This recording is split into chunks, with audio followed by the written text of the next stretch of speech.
The Word of God is alive and powerful, sharper than any two-edged sword, piercing even to the dividing asunder of the soul and spirit, and of the joints and the marrow, and is a critic of the thoughts and intents of the heart. All Scripture is God-breathed, and is profitable for doctrine, for reproof, for correction, for instruction in righteousness, that the man of God might be mature, thoroughly furnished unto all good works. Study to show thyself approved unto God, a workman that needeth not to be ashamed, rightly dividing the word of truth. Proverbs 18:10. The name of the Lord is a strong tower. The righteous run to it and are safe. Psalm 146, 3-5. Do not put your trust in princes, nor in a son of man, in whom there is no help. His spirit departs, he returns to his earth. In that very day his plans perish. Happy is he who has the God of Jacob for his help, whose hope is in the Lord his God. Isaiah 26, verse 3, you will keep him in perfect peace, whose mind is stayed on you, because he trusts in you. Psalm 145, 15-21, the eyes of all look expectantly to you, and you give them their food in due season. You open your hand and satisfy the desire of every living thing. The Lord is righteous in all his ways, gracious in all his works. The Lord is near to all who call upon him, to all who call upon him in truth. He will fulfill the desire of those who fear him. He also will hear their cry and save them. The Lord preserves all who love him, but all the wicked he will destroy. My mouth shall speak the praise of the Lord, and all flesh shall bless his holy name forever and ever. Following our customary procedure, the next few moments are devoted to silent prayer in order that we might be properly and academically prepared to concentrate on the teaching of the Word of God. Therefore, let us pray.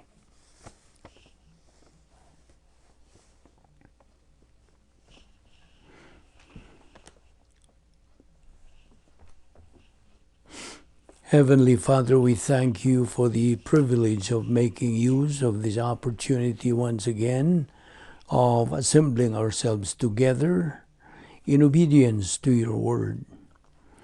Yes, we are living here in this country where the laws of the divine establishment sustain the freedom to worship, to assimilate your word, and again be given the opportunity of accelerating our advance to maturity, realizing the most fantastic things that life has to offer, both now and forever. We now pray that God, the Holy Spirit, will enlighten us, challenge us, motivate us to the things we're going to take up. This we ask in Christ's name. Amen. Welcome everyone to our session today, and especially to our subscribers, our friends, our fellow believers. Welcome once again. Therefore, we will continue our discussion on Colossians chapter 3. Where we stopped yesterday, we're going to continue. Now, okay, let's open our Bible once again. Colossians 3:1. It says there, if ye then be risen with Christ, Seek ye the things above. Again, this verse includes the doctrine of motivation. Verse 1 says, if ye then be risen, meaning resurrected, cannot be seen because this is spiritual, right? So because it is spiritual, we believers have to live our life in a spiritual way. You remember the definition of the Christian way of life? It is a supernatural way of life.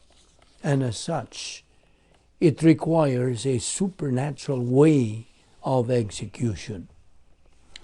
Now, believers should not be motivated by circumstances, but by the Word of God. Remember, God is never affected by any decision that man makes in life. God is God. He is perfect. His plan is perfect. Our Lord Jesus Christ said, if you love me, keep my words, my commandments. If we love God, we also have to love His words.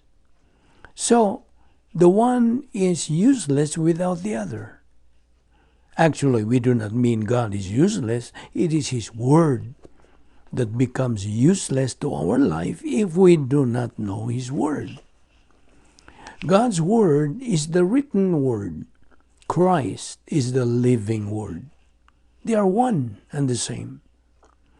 That is why it is our attitude towards God's word that determines our love for God. May I repeat that? It is our attitude towards God's word that determines our love for God. On the other hand, to execute the royal law is to learn and believe God's word, which says, you shall love God with all your heart, with all your soul, and with all your mind. That is the greatest commandment. And the second is likened to this: love thy neighbor as thyself. Now, the two are what we call virtue love. Loving God and our neighbor is part of the royal law. Let us remember our positional truth. You remember that? When we started in our discussion of this, positional truth that we are in, our union with Christ forever. Right at the very moment we made the decision to believe in Christ as Lord and Savior, then God the Holy Spirit picked us up and put us in union with our Lord Jesus Christ forever. And yet, there are so many believers who walk by sight, not by faith. And they just are concerned on things that are seen, not on things not seen. Okay, let me take up a little on one of God's attributes, that He is transcendent. What does transcendent means? Meaning God is everywhere, without limit, without end. That is transcendent. At the same time, He is immanent. What does immanent mean? God is everywhere at all times. Who is seated at the right hand of God now? It is the humanity of the Lord Jesus Christ in hypostatic union that is seated at the right hand of God. All that the Lord Jesus Christ had accomplished while He was still on earth, He left them all. He left them all to all believers. Bible doctrine is biblical teaching. But there are many believers who criticize doctrinal believers that they have the so-called bibliolatry. That's pitiful. Will you open your Bible to Psalm 110 verse 1? It says there, sit down at my right hand. Now, Ephesians 2:6, we have been resurrected with Christ and had us seated, meaning positional truth. May I ask you, are you resurrected with Christ now? That is the current positional truth. Are you seated with Christ at God's right hand? That is the retroactive positional truth. Now, seated in Greek is in the present middle participle of seated on thrones. The things that are not seen, what are they? Well, one of them is portfolio of invisible assets, the protocol plan of God, the 10 problem-solving devices, etc. In Colossians 3:2, a believer either continues to set his mind on things above or on things below. Okay. What are these things above? In heaven. Or things below? On earth. Set your mind. Now the Greek word for set your mind is phroneo. Phroneo. Phroneo.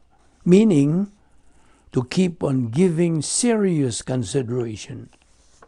Zeteo, keep seeking. Phroneo, keep on giving serious consideration. This is what we call right priority. Now, to continue with this, without doctrine there is no true faith.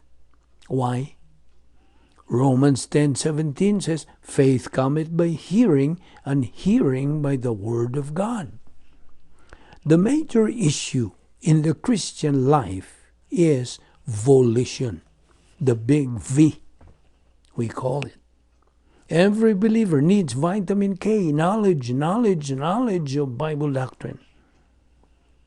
For we walk by faith, not by sight. 2 Corinthians 5:7.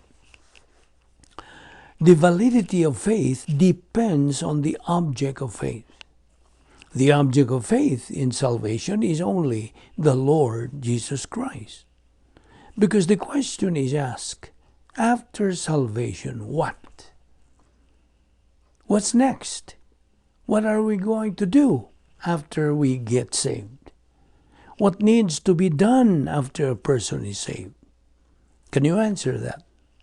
Well, the right answer for this is 2 Peter 3:18, which says, but grow in grace and in the knowledge of our Lord and Savior Jesus Christ. That's looking. That's skopeo. To look with serious consideration at the things which are not seen. Because things that are not seen are eternal. But it is tragic to see most pastors of today just emphasize positive thinking to their congregations, not the negative ones. Example, problems, difficulties, tribulations, etc. They never mention about that. They refrain from discussing negative ones. You see, Apostle Paul, emphasized that these problems, difficulties, tribulations, etc. are the ones that can strengthen a believer's Christian way of life. In fact, doctrine emphasizes that believers should consider problems, difficulties, tribulations as their friends. Love problems. Love them. Love problems, sufferings. Because in heaven there are no more problems, no more sufferings, etc. Right? Okay, back to Colossians 3:1. Keep seeking the things above, not the things here below. Hebrews 11:1 talks about faith. Now faith is being sure of what we hope for and certain of what we do not see. Second Corinthians 5:7, we always quote this. We live by faith, not by sight. So Colossians 3:1 again, therefore, if you have been risen with Christ, keep seeking the things above, not the things here below. Verse 2, set your mind on the things above, not on things here below. Now, by the way, you still remember the 3 spiritual skills that we have taken up? 1 is rebound. Number 2 is Operation Z. And number 3, utilization of the 10 problem-solving devices. Now let's review on the 10 problem-solving devices. This is God's provision for all believers. Number 1 is rebound, meaning confession of all our sins, and then faith-rest life. No, the second is filling of the Holy Spirit. The third is faith-rest life. Number 4 is grace orientation. Number 5 is doctrinal orientation. Number 6 is personal love for God the Father. Number 7, impersonal love for all mankind. Number 8, sharing the happiness of God. Number 9, personal sense of destiny. And number 10, occupation with Christ. Those are the 10 problem-solving devices God provides every believer. Now in 2 Corinthians 4:18, the verse says, while we look not at the things which are seen, but at the things which are not seen. For the things which are seen are temporal, but the things which are not seen are eternal. Again, may I quote 2 Corinthians 5:7, we live by faith, not by sight. Continue in your faith, in Christ, in God's Word, in God's promises that we will be with Him in heaven. Now, every moment of every day we make decisions, right? Good and right decisions can only be made when the believer is inside the operational divine dynasty. We have always been mentioning this over and over again. I repeat, good and right decisions can only be made when the believer is inside the operational divine dynasty. Faith is learning in the Word of God and growing with it and reaching spiritual maturity. The validity of faith depends on the object of that faith, who is the Lord Jesus Christ. Now, of course, this is very basic, and if you remember it right, the Bible was defined by one of the Bible scholars as B as basic, I is instructions, B before, L living, E earth. So in other words, basic instructions before leaving earth. Now, also, the Bible scholar also defined the word grace. Grace, grace. G, God's gift to me. R, received by faith. A, available to everyone. C, comes through Christ. And E, extended for all eternity. So, it says, to recapitulate, it is God's gift to me, received by faith, available to everyone, comes through Christ, extended for all eternity. So God's Word says we live by faith, not by sight. 2 Corinthians 5:7. By the way, seeing things which cannot be seen rather than seeing things that can be seen You know what's the explanation here? This is an oxymoron. What does that mean? Meaning it's comparing two different things. God's Word should be a believer's number one priority. A believer's thinking is Christ's thinking. 1 Corinthians 2:16. A believer's thinking is organized around God's Word. While you are still alive, because you are still breathing right there while you are sitting and listening to this discussion. When you are still alive, or while you are still alive, don't ever forget that every day is your rare opportunity to grow in grace and in the knowledge of our Lord and Savior Jesus Christ. 2 Peter 3:18. Now may I ask you, what are these things that are above? We have been asking you this. What are these things that are above? The answer is, of course, things that involve your spiritual life. The spiritual life through Bible doctrine, and then let that Bible doctrine circulate in the stream of your consciousness, and then utilize God's 10 problem-solving devices. Now there are two power options. God, the Holy Spirit's power that a believer can acquire. Number one is filling of the Holy Spirit.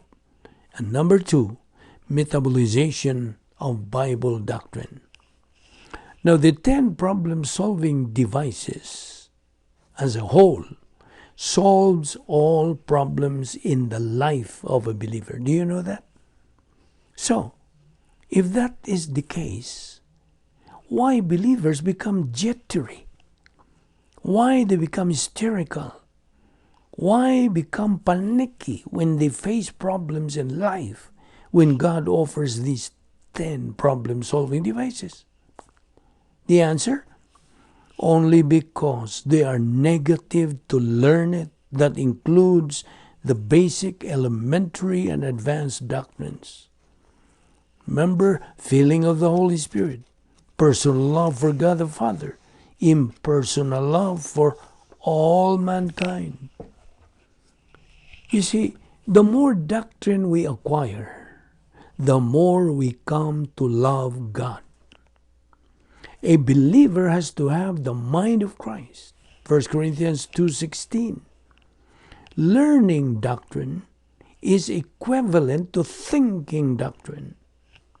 The more Bible doctrine in our mentality of the soul, the more we can have capacity for life, capacity for blessings, capacity to glorify God. What about a believer who neglects the metabolization of Bible doctrine in his life? Well, a tree is known by its fruit, the saying goes. He is only a product of his decision. The Bible says in Romans 8:5, "For those who are living according to their flesh do mind the things of the flesh, but they that are after the Spirit, the things of the Spirit." Now, of course, when it talks about flesh, for those who are living according to their flesh, flesh here is carnal, being carnal. Now get this. Carnality and spirituality are mutually exclusive. Be sure you got it. Carnality and spirituality are mutually exclusive. Either a believer is carnal or spiritual. Which would you choose if I were to ask you? Which would you choose? To be carnal or to be spiritual? Now, a believer's open secret is the following. Operation PTA. Now, what does that mean? P, the believer must be in the right place. T, the believer must be at the right time. And A, the believer must have the right attitude. So, to sum it up, Operation PTA. The believer must be in the right place at the right time with the right attitude. Now, by the way, we cannot base our spiritual life on our personality, but on what is inside the mentality of our soul. What can change a believer's personality? Do you know the answer? It is what is inside in his soul. You see, personality is not even sin. Our mind then, as believers, is the issue.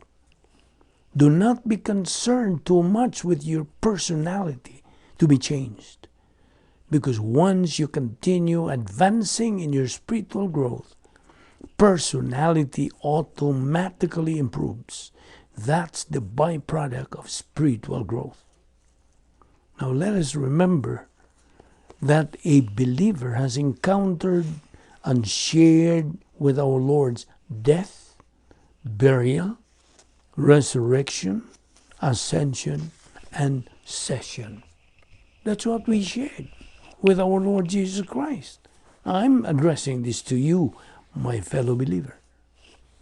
Romans 8:5 says, "For those who are living according to their flesh," meaning carnal, "do mind the things of the flesh, but they that are after the Spirit, the things of the Spirit." Now, a carnal believer is a loser.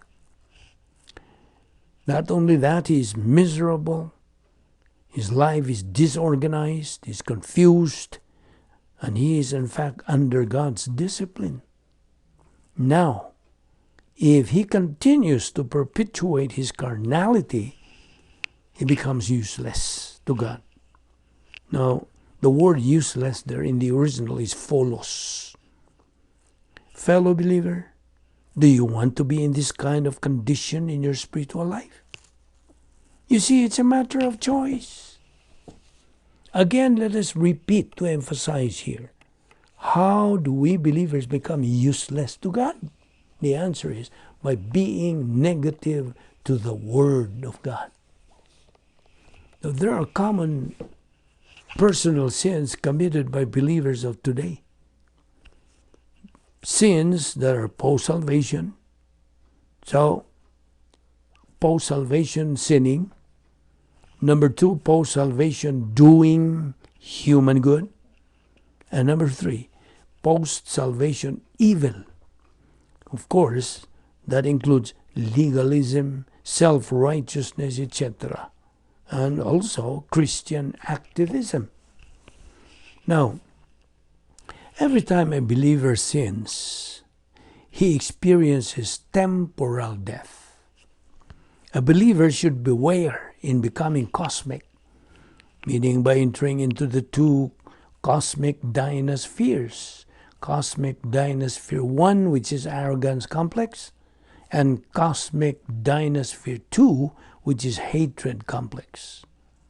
Now, a fragmented believer is a believer whose mind is confused, disorganized. Remember, believer, temptation is not sin. Only when you succumb to that temptation that it becomes sin. Colossians 3:1 again. "If ye then be risen with Christ, zeteo, seek those things which are above, where Christ sitteth on the right hand of God." Verse 2, set your mind on the things that are above. Set there is phroneo, meaning to keep on giving serious consideration.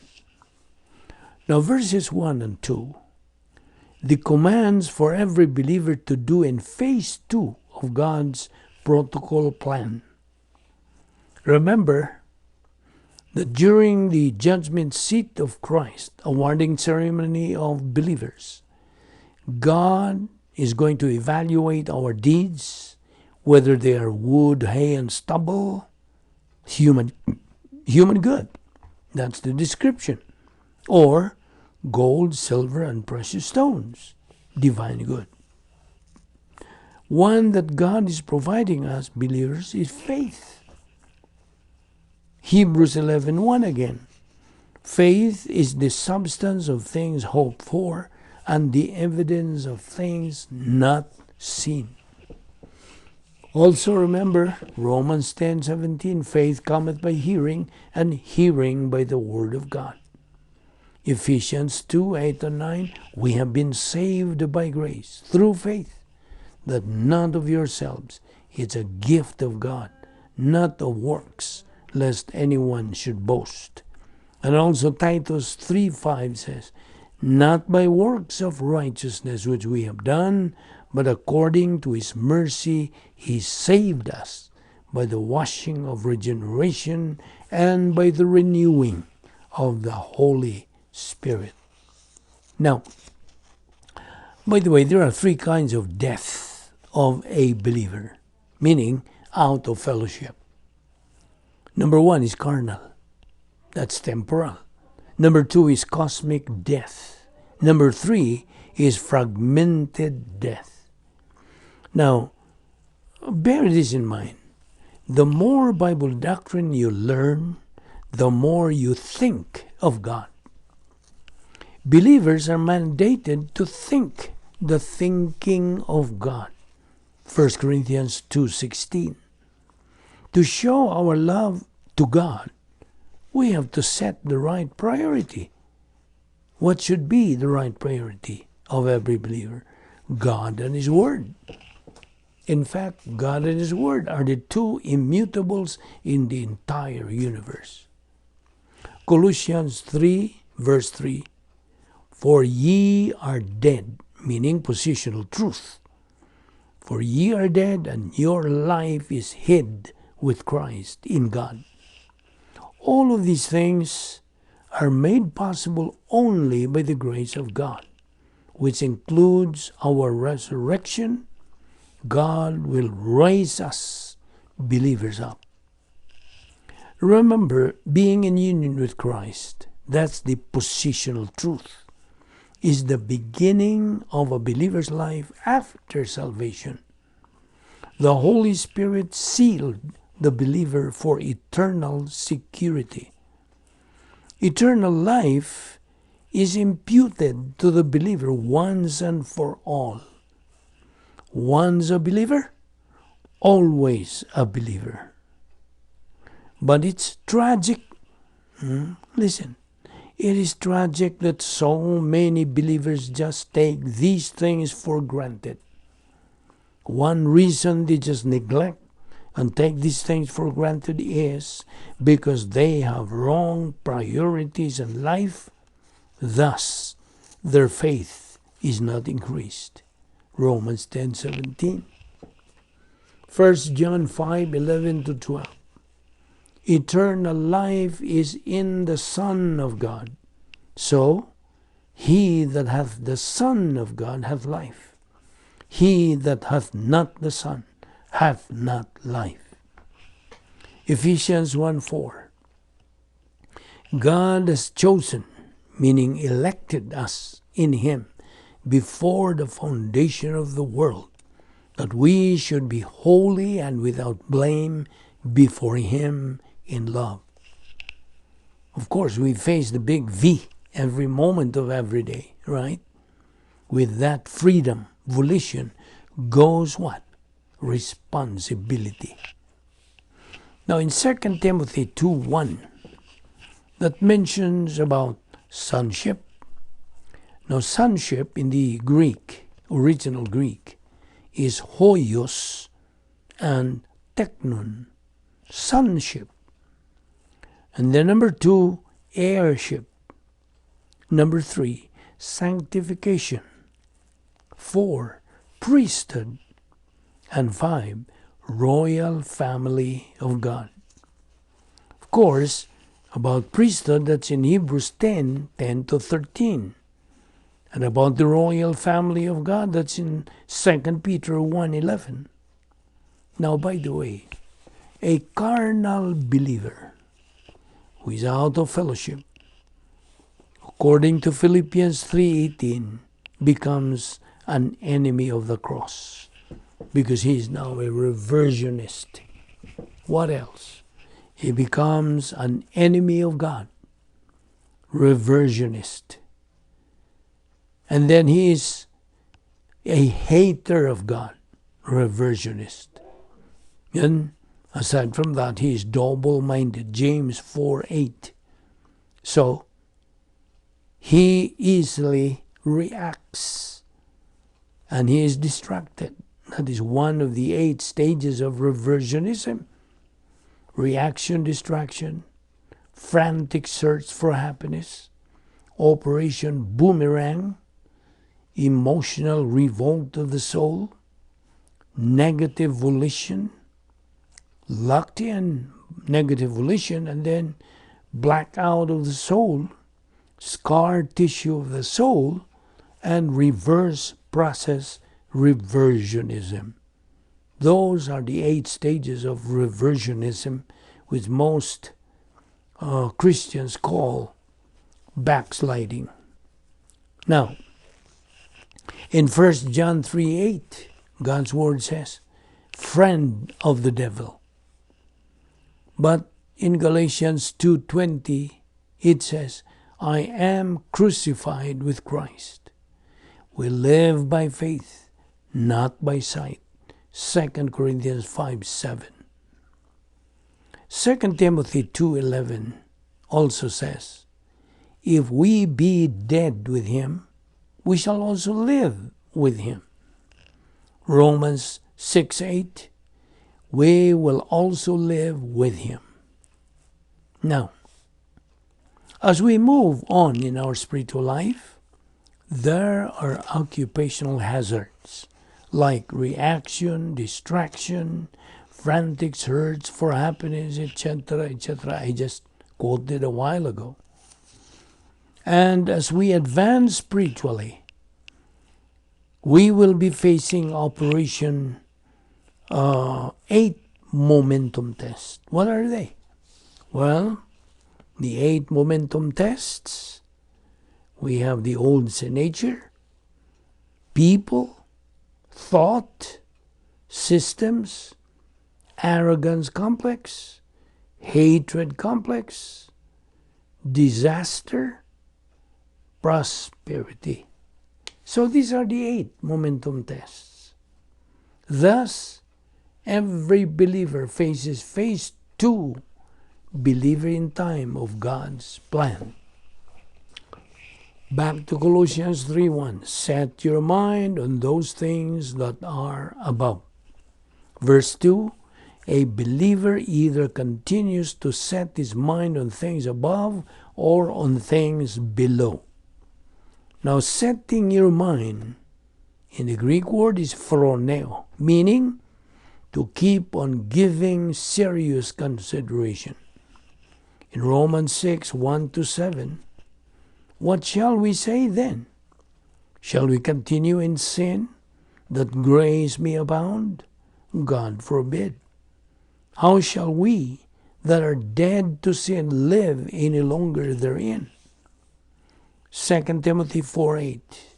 Henceforth there is laid up for me a crown of righteousness, which the Lord, the righteous judge, shall give me at that day, and not to me only, but unto all them also that love his appearing.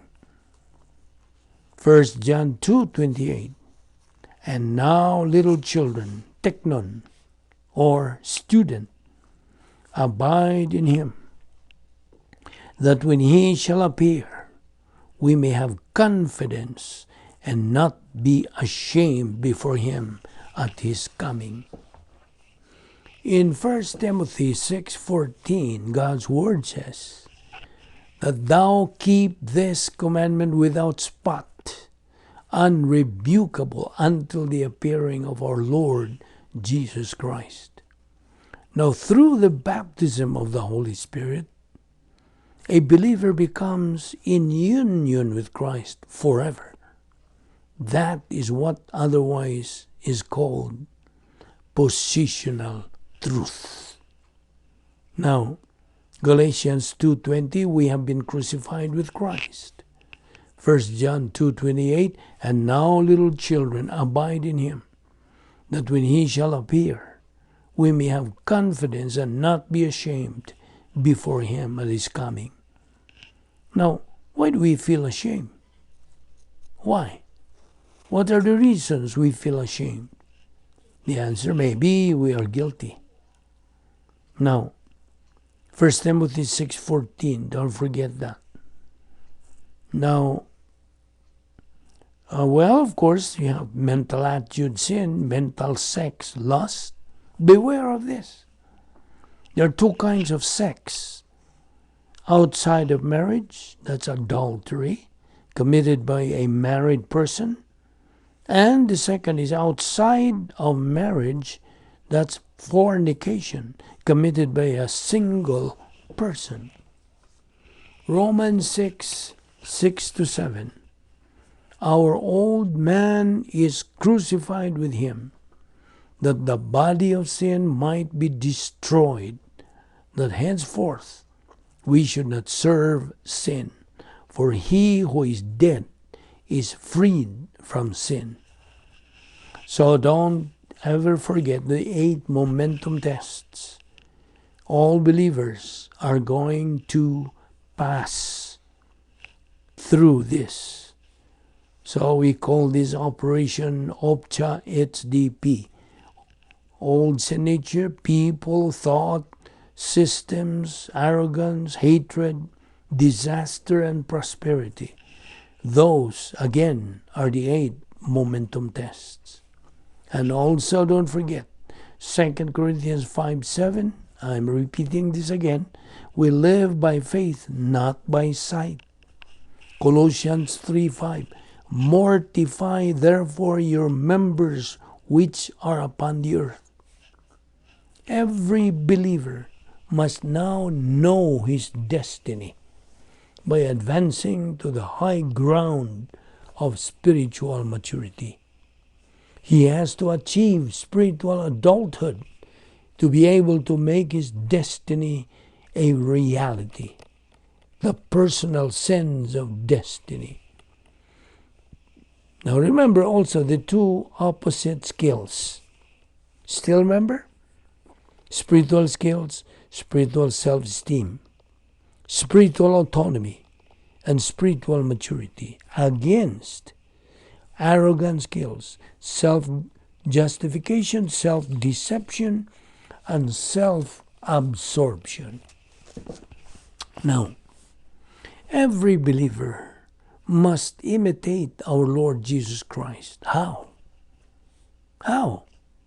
By growing in grace and knowledge of the Lord Jesus Christ. That's how we glorify God. 2 Peter 3:18. Now, remember this. Colossians 3:6 and John 3:36. It discusses or it talks about thomos, wrath of God. This is God's justice. And this is presented as an anthropopathism. What is anthropopathism? This is ascribing human feeling on God. Now, Colossians 3:7, believers once walked before as unbelievers. Colossians 3:8, but now he also put off all these: anger, wrath, malice, blasphemy, filthy communication out of your mouth. So, put them aside. That's the meaning of put off all these. Put them all aside. Proverbs 27:4, wrath is cruel, and the anger is outrageous. But who is able to stand before envy? Ephesians 4:31, let all bitterness and wrath and anger and clamor and evil speaking be put away from you with all malice. James 3:14, but if ye have bitter envying and strife in your hearts, glory not, and lie not against the truth. Exodus 20 verse 7, taking the name of the Lord your God in vain. Now, there is one community college in California that has this motto: learn, grow, succeed. But our local church there always emphasizes our own doctrinal motto, which is study, learn, believe, and apply. Operation SLBA. Again, remember the 7 divine provisions for every believer. You have Bible, omnipotence of God the Holy Spirit, divine plan for the church, right pastor-teacher, privacy of the priesthood, logistical grace support, and spiritual freedom inside the operational divine dynasphere. The above provisions are given to us believers. The reason? So we can fulfill the protocol plan of God inside the operational divine dynasphere under the enabling power of God the Holy Spirit. That is phase 2 of God's plan. John 3:14. James. In James 3:14, God's word says, "But if ye have bitter envying and strife in your hearts, glory not and lie not against the truth." So, we will continue our discussion on this tomorrow. We're going to take up more doctrines relevant to our subject matter, which is Colossians chapter 3. Let us pray. Father, we thank you for the time you have given us to study your precious word today.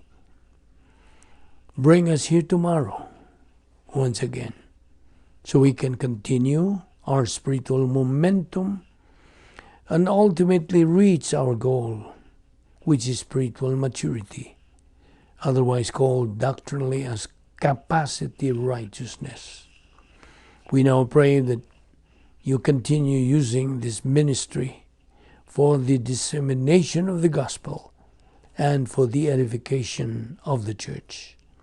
This we ask in the name of the King of Kings and Lord of Lords, even the Lord Jesus Christ, our Savior.